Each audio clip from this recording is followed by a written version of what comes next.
આજે ભાવનગરનો જન્મદિવસ છે। ઈસવીસન 1723માં હાલના ગોળ બજાર તરીકે જાણીતા વિસ્તારમાં થાંભલી રોપીને આસોપાલવથી તોરણ બાંધ્યું હતું।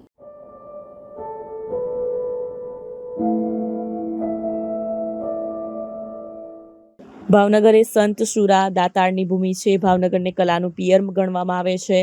તેવા ભામેણા રાજ્યની સ્થાપના ઈસવીસન 1723માં અક્ષય તૃતીયાના શુભ દિને તારીખ 7 મે 1723ના દિવસે મહારાજા ભાવસિંહજી ગોહિલે કરી હતી।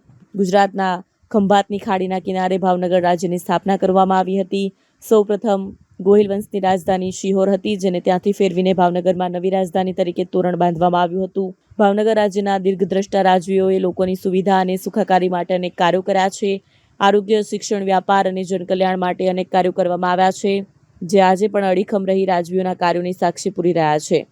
આ એ જ ભાવનગર છે જેના રાજવી મહારાજા કૃષ્ણકુમારસિંહજી અખંડ ભારતના નિર્માણ અર્થે તમામ સંપત્તિ સાથેનું પોતાનું રજવાડું સરદાર વલ્લભભાઈ પટેલને અર્પણ કરી માત્ર ₹1 માનદ વેતનથી મદ્રાસના ગવર્નર તરીકે કામગીરી સંભાળી હતી।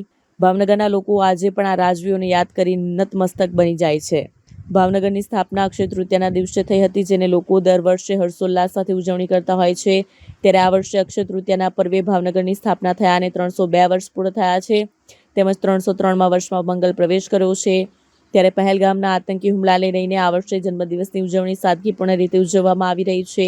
દર વર્ષે રંગદર્શી ઉજવણી કરવામાં આવતી હોય છે, જે આ વર્ષે બંધ રાખવામાં આવી છે। જોકે પરંપરાને જાળવી રાખવા ભાવનગરના રાજવી પરિવારના યુવરાજ જયવીર રાજસિંહ ગોહિલ, ધારાસભ્ય જીતુભાઈ વાઘાણી, ધારાસભ્ય સેજલબેન પંડ્યા, મેયર ભરત બારડ, શહેર પ્રમુખ કુમાર શાહ તેમજ મોટી સંખ્યામાં રાજકીય આગેવાનોએ મોતીબાગમાં સ્થાપિત મહારાજા સર ભાવસિંહજી ગોહિલની પ્રતિમાને પુષ્પાંજલિ અર્પણ કરી હતી।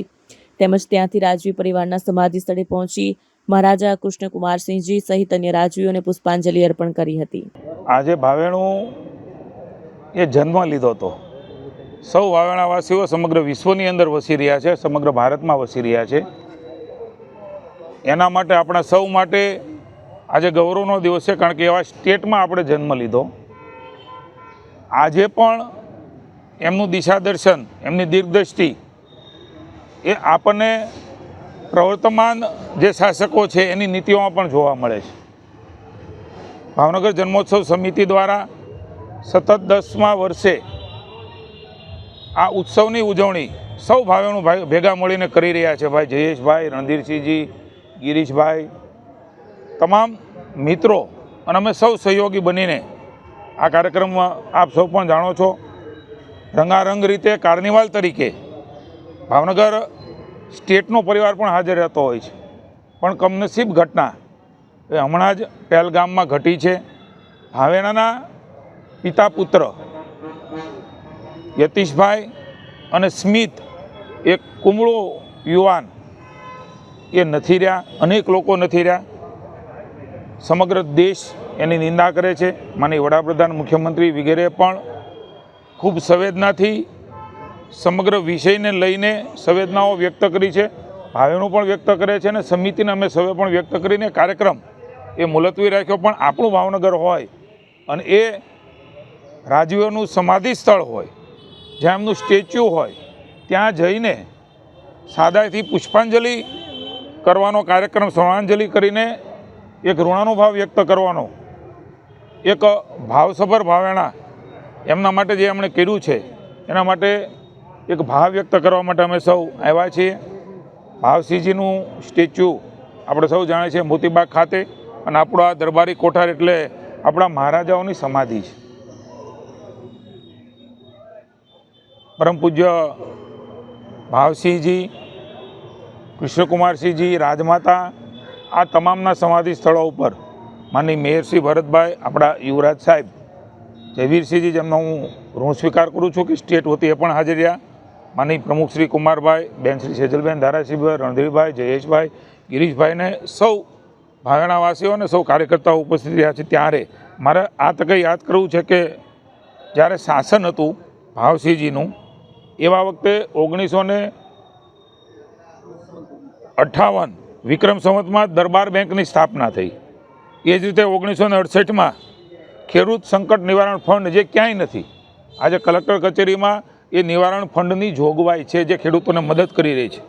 1974 હું આ વિક્રમ સંવત બોલી રહ્યો છું. પ્રજા પ્રતિનિધિ સભા એમની પણ એમણે રચના કરી, જેનાથી પ્રજા અને રાજા એ કેવી રીતે રહી શકે એનું ઉત્તમ ઉદાહરણ એમણે પૂરું પાડ્યું. 1975માં દારૂબંધીની શરૂઆત એ ભાવસિંહજીએ કરી હતી. આવા ઉત્તમ કાર્યો જેમણે કર્યા, અને કૃષ્ણકુમારસિંહજીને તો આપણે સૌ જાણીએ છીએ, પહેલું રજવાડું અર્પણ કર્યું. કોઈ જ્ઞાતિ જાતિથી ઉપર અમારા મન એ આપણા રાજા છે, રાજવી છે, તમામ જ્ઞાતિ જાતિને એમણે શીખ્યું છે કે સાથે રહીને કેવી રીતે ભાવેણું એ સમગ્ર દેશને અને વિશ્વને એ પ્રેરણા આપી શકે. આપણે જોઈ રહ્યા છીએ કે અહીંયા મારા આપને વિનંતી છે કે એ પણ આપ લેજો.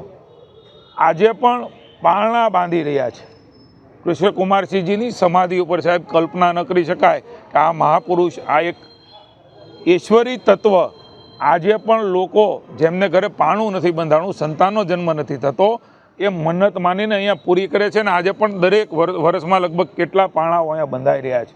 આવા મહાપુરુષોએ ભાવનગરનું શાસન કર્યું છે, ત્યારે નતમસ્તકે અને અમે શ્રદ્ધાંજલિ, સ્વર્ણાંજલિ અને વંદન કરીએ છીએ. અને એમણે ચિંધેલા રાહમાં પ્રતિનિધિ તરીકે અમે સૌ અને અમારી પાર્ટી માનનીય વડાપ્રધાન નરેન્દ્રભાઈ મોદી સાહેબ, મુખ્યમંત્રી ભૂપેન્દ્રભાઈ, અમિતભાઈ એ જ રાહે પ્રજાલક્ષી કાર્યો કરી રહ્યા છે, ત્યારે અમને ગૌરવ અને આનંદ છે.